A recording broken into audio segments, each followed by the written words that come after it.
Hello everyone.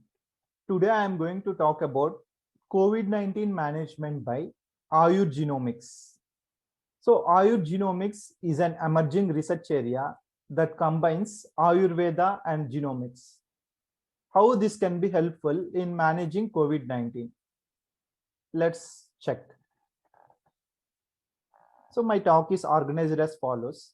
First, I am going to talk about limitations of conventional allopathic medicine in treating COVID-19. And then I'll discuss so-called P4 medicine, which has two areas, pharmacogenomics and ayurgenomics. And then I'll talk about the genetic basis for the Ayurvedic concept of Prakriti and what insights does ayurgenomics provide about metabolism, immunity, and hypoxia. So what are the problems or limitations in conventional allopathic medicine in COVID treatment? The first problem I see is one size fits all approach. That means if I see ICMR guidelines, they say that people who got infected with COVID, they may progress to moderate or severe infection if they have diabetes or if they are overweight or obese. So these are very general recommendations, but maybe in some of your friends or some of your relatives, you may see that person who have diabetes and person who are overweight or obese, they may have only mild symptoms, but some people without any of these conditions, not diabetic, not overweight, no hypertension, still such people are also getting severe symptoms. So these guidelines are general but may not be applicable in all cases. So this is one possible limitation that can be addressed if we also take Ayurveda into consideration. The reason for this deviation is genetic variation. The variation in genetic makeup of an individual. And coming to another limitation, allopathic medicine in general uses a reductionist approach rather than a holistic approach. That means we specifically target one protein or one enzyme and try to inhibit this in allopathic medicine. This assumes that this targeting does not affect any other part of the body. While it's difficult to say whether this assumption is good or bad. But Ayurveda, on the other hand, takes a holistic approach. It treats the body as a whole entity. And third limitation I see is side effects or adverse drug reactions. For example, if we take 2-deoxy-D-glucose recently approved by Government of India, it affects both viral cells as well as normal cells. This is one limitation with 2DG. So these are some problems. These problems can probably be addressed if we also take Ayurveda into consideration. So how this can be done, we will see. But first talk about P4 medicine, which is more modern form of the medicine. Or P4 means predictive, preventive, personalized, and participatory medicine. That means how to prevent a disease or how to predict whether a person will get disease or not. And changing treatment from one person to another person. All these are parts of this P4 medicine, which is being developed in last 10 to 15 years. One area of P4 medicine is called pharmacogenomics.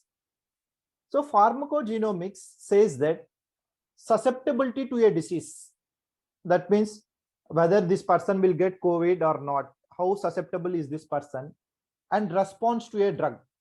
When you give a drug, how this person responds. These two things depends upon genetic makeup due to difference in genetic expression or gene expression between one person and another person. So when treating a patient, we must take into account the genetic makeup of the patient, because the genetic makeup affects how the patient responds to a given drug. So pharmacogenomics involves two areas, pharmacokinetics and pharmacodynamics. Pharmacokinetics is about absorption of the drug, distribution of the drug, metabolism of the drug, and excretion of the drug. I'll focus mainly on the pharmacokinetics part. So when you take a drug, this drug will get metabolized inside the liver. So there are three types of metabolism: poor metabolism, intermediate metabolism of the drug, rapid drug metabolism. If the drug is very poorly metabolized inside the liver, the amount of drug concentration in plasma will be very high. If the drug is very rapidly metabolized in the liver, then the amount of the drug that reaches plasma is very low. If the drug concentration is very low, then it will not have any effect. If the drug concentration is very high in plasma, then it may have side effects. But if the drug concentration is normal or intermediate in the plasma, then it will have desired effect. So this metabolism of the drug is dependent on the gene or genetic makeup of individual. This is also called genetic polymorphism of the metabolizing enzymes. But we know that in order to treat a patient, it is important to understand his genetic makeup. Therefore, first we should do genomic sequencing of the patient. But genomic sequencing is expensive and very time consuming process. So is there any alternative to this genome sequencing? So we know from childhood that a person's physical characteristics, appearance, body, and his emotions, everything is related to genes. For example, some people can be tall, some people short, fat, thin, gray hair, red hair, black hair, and so many. When going to emotion, some people are very cool, some people are aggressive, some people are confident, some people are lazy, some people are active, some people are hyperactive.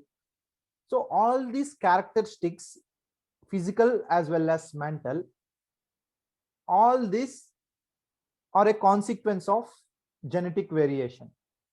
So it is difficult to do genome sequencing, but it is easy to study physical and mental characteristics. This physical and mental characteristics was called prakruti, or in English is called phenotypic variation. In Sanskrit, this is called prakruti in Charaka Samhita.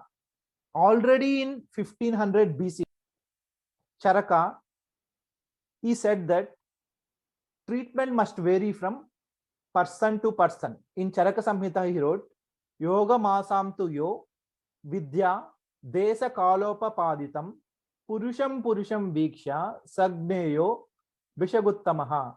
That means the treatment should vary based on time, period, that means season, desh, region, and it must be individualized. Purusham viksha. For every person, the treatment can be different. It varies from person to person. So this idea of personalized medicine is known in India at least from 3500 years. So instead of doing full genome sequencing, we can just do Prakruti analysis or Prakruti assessment as per our ancient Ayurvedic scriptures. So what is Prakruti? Now we will discuss this. So according to Charaka Samhita or Sushruta Samhita, there are three dominant Prakrutis: Vata, related to movement or kinetics; Pitta, heat or metabolism or thermal energy; Kapha, related to structure or potential. So these are three Prakrutis, and we can also have combination of these Prakrutis. Like, so what are the characteristics of a Vata person, Pitta person, and Kapha person? Vata means thin body, variable metabolism, dry skin, and dry hair. That this person dislikes cold weather, learns quickly but also forgets quickly, and this person is always nervous and don't take decisions quickly. Coming to Pitta person, Pitta person is medium in build, but he is very fast at decision making, very high metabolism, very high appetite, normal skin, but sometimes it can be pale. Coming to Kapha, Kapha persons are usually overweight. They have a large body frame. They have good hair, thick hair. They require a lot of sleep. Their metabolism is slow. Appetite is low. These are the characteristics of a Kapha person.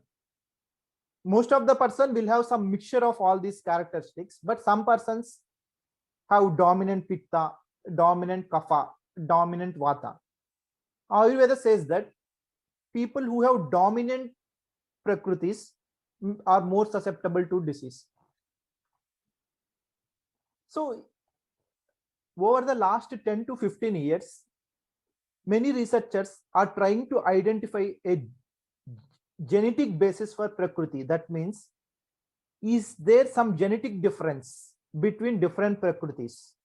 So one interesting article from 2008 from Bhavana Prashir and Mithali Mukherjee, two big names in Ayurgenomics, they identified that 251 genes are differentially expressed between the three prakritis. That means if in one prakriti the expression is low, the other prakriti the expression is medium, and another one the expression is high. So like that, there are total 251 genes that are different between different prakritis. And more interesting study came in 2015. So they say that genome-wide analysis correlates Ayurveda prakriti. So this also they have done genome sequencing, and they have identified 52 variations between different prakritis, 52 bases, like we in DNA we know A, G, C, T. So in 52 places, these bases are different between prakritis. And people who are in Vata prakriti, all these people have same letter.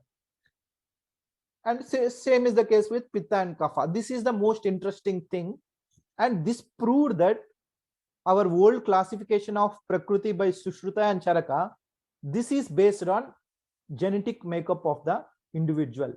From this, we know that by assessing prakriti, we know some information about gene expression. So now I'm going to talk about three topics which are important in COVID: metabolism, immunity, oxygen saturation. So first, metabolism. So this is one research article from Ghodke et al. So they say that PGM1 gene, this is related to metabolism. This is very high in Pitta Prakriti. And also there is a gene cytochrome P2C19. This is involved in metabolism of drug. Even this gene is also very high in Pitta. As a result, Pitta individuals have very fast metabolism, whereas Kapha individuals, they found that this gene expression is very low. So they have very slow metabolism. So as I have already said, slow metabolism means drug concentration will be high in plasma. They will get side effects. Fast metabolism means low drug concentration in plasma. I will not get any side effects. Next, we'll talk about immunity. So Harish Roti et al., they have done research on immunophenotyping. That is, they have taken CD markers, cluster differentiation markers. These are expressed in immune cells. So they have taken 222 different individuals and they measured the expression of this marker: CD14, CD25, CD56. These are three different gene markers expressed in immune cells. They have found that CD14 is highly expressed in Pitta, whereas CD25 and CD56 is highly expressed in Kapha individuals. CD14 high expression leads to hyperactive immune response. That is, immune response is more than that is required. Whereas CD25 and CD56 higher expression causes stable immune response. That is good immune response. The most important problem in COVID-19 is the hyperactive immune response that is resulting in cytokine storm and possibility of death. So people with Pitta Prakriti have more risk or face more risk from moderate or severe COVID-19 infection when compared to Kapha Prakriti. But going to Vata Prakriti, the immune response is lower than that is required. But this is a problem because low immunity means that they can get easily affected with the disease, and the disease may last up to long period. But still the disease condition may not be severe. This is only for COVID, because in COVID the main problem is hyperactive immune response. It's not low immune response is not a big problem in COVID. The problem is the hyperactive immune response that is resulting in excess cytokine storms and organ damage. So Vata Prakriti and Kapha Prakriti, even they get COVID infection, they will have either mild or moderate symptoms. Pitta Prakriti people may have either moderate or severe symptoms. But there is also an advantage for Pitta Prakriti that we will see in our next slide. Yeah, not in this slide, but the slide after.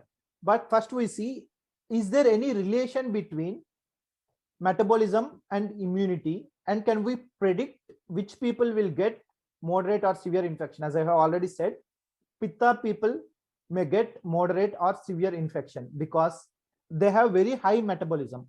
This high metabolism gets hijacked by virus. So this virus will use the high metabolism to increase its population. So the virus replication rate will be very high in Pitta individual. When the virus replication is high, it also increases the immune response. So already they are prone for hyperactive immune responses. Still it increases the immune response. So high viral replication, hyperactive immune response. So this will result in either moderate or serious infection for Pitta patients. Relatively low metabolism or variable metabolism in Kapha and Vata individuals is good, because this will slow down the virus replication and give immune system time to adjust. So another important thing in moderate and severe COVID infections is hypoxia and blood clotting. These two are related. When oxygen levels go down, platelets aggregate, and this thrombosis means blood clotting will occur. But this hypoxia is controlled by a gene called EGLN1. This is known as oxygen sensor gene. And in this diagram to the left hand side, this triangular diagram, right angle triangular diagram, you see that the expression of EGLN1 is high in Kapha, low in Pitta. The high expression in Kapha results in low adaptation to hypoxia. That means when oxygen level goes down, Kapha people cannot tolerate this low oxygen levels. Pitta people who have low expression of EGLN1, they can tolerate low oxygen levels. That means even if Pitta person gets hospitalized, he or she can still tolerate the low oxygen levels due to low expression of EGLN1. That means the low oxygen is sufficient for them to survive due to this low oxygen sensor gene. But Kapha person has high oxygen sensor gene. So this person requires high oxygen to survive, high amounts of oxygen to survive. So nature is so clever.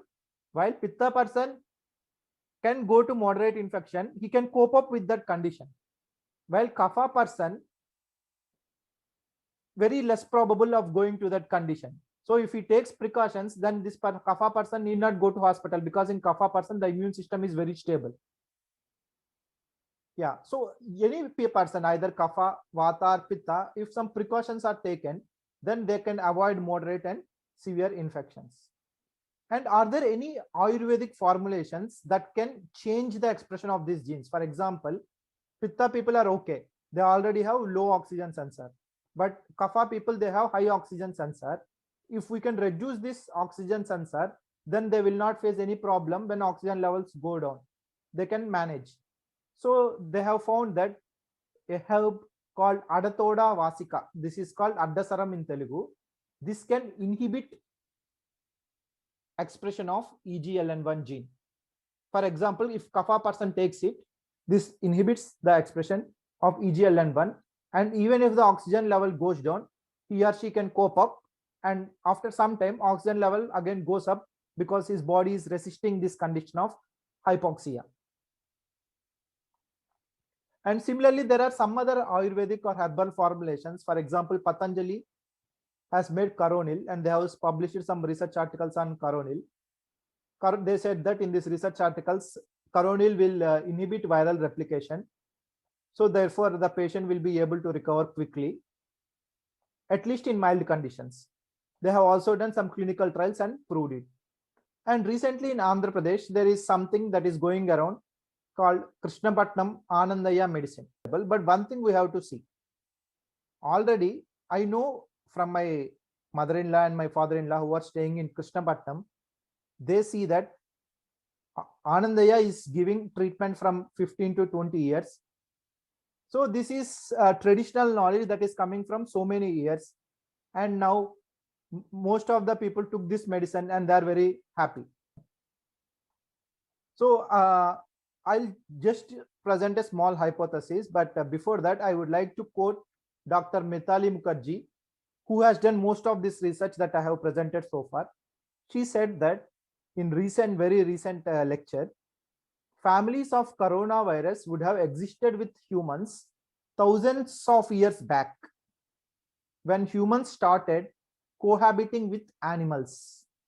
So it is not far-fetched to speculate that several observations might have been documented, for example, in texts like Charaka Samhita, Sushruta Samhita, already 4,000 years back. So we should not think that coronavirus is a new disease and no person knows cure for the disease. This is even from the times of Charaka and Sushruta, they may have some knowledge or basic symptoms that this virus induces are known. For example, cold, cough, fever, all these are all known things from thousands of years. So I think there is no problem in taking some herbs which are mentioned in Ayurvedic literature, because all the herbs Anandaya is using are already mentioned in Sushruta Samhita, Charaka Samhita. So I think government should probably allow him to distribute his medicine. At the same time, they should understand science, how it is working, whether it could be possibly inhibiting the EGLN1 gene like Adathoda Vasika is doing. Because people are saying when they take this medicine, the oxygen level is going up. But I think it is worth trying because this is not harmful and government should probably allow it. So finally, to conclude, the concept of Prakriti in Ayurvedic scriptures is now proven to have a genetic basis. So Prakriti assessment is important. Then coming to COVID-19, as we have seen, metabolism is very high in Pitta and hyperactive immune response is also there in Pitta. These two are very bad for COVID. So COVID-19 risk, progression risk is high for Pitta, low for Kapha because they have stable immunity and low metabolism. In case of Vata, it is intermediate risk. But there is one thing that is important to remember. In case if a Kapha person goes to low oxygen condition, then this person has high risk for blood clotting and cardiac arrest, because EGLN1 oxygen sensor gene is overexpressed. So this can probably be inhibited by drugs like Adathoda Vasika. Then drug dosage, as I have already said, Pitta people metabolize the drug very fast, so the dosage, the effective concentration in blood is very small. So Pitta people require high drug doses. But kapha people, they don't require high drug doses because they already have high concentration of the drug in the blood due to low metabolism. So they only require low drug doses. If you do give high drug dosage to kapha, it will result in side effects or adverse reactions. For example, when giving steroids by allopathic doctors, they should do Prakriti assessment, because this is not something that I am making assumptions. This is already proved in research. So they should consider Prakriti assessment as a tool in determining the dosage that must be given to a patient. So finally, I would like to end with this sloka from Sushruta Samhita. Ekam Sastra Madiyano Navidya Shastra Nishchayam Tasmat Bahusrutaha Sastram Vijanya Chikitsakaha. That means a doctor cannot make a decision on treatment based on knowledge of only one science. For example, based on knowledge of only allopathy or only Ayurveda is not sufficient. He or she has to learn many sciences, like learn Ayurveda, allopathy, as well as maybe traditional Chinese medicine, which is similar to Ayurveda. Then he can make good decisions and treat the patient in a proper manner. So the three people I want to thank, because of which I got interest in Ayurgenomics, is Professor Anand Ranganathan, Dr. Mithali Mukherjee, and Dr. Pratibha Nair, who published an excellent research article on Ayurveda COVID-19 management using Ayurveda. Yes. Thank you, everyone. Please like this video and subscribe my channel.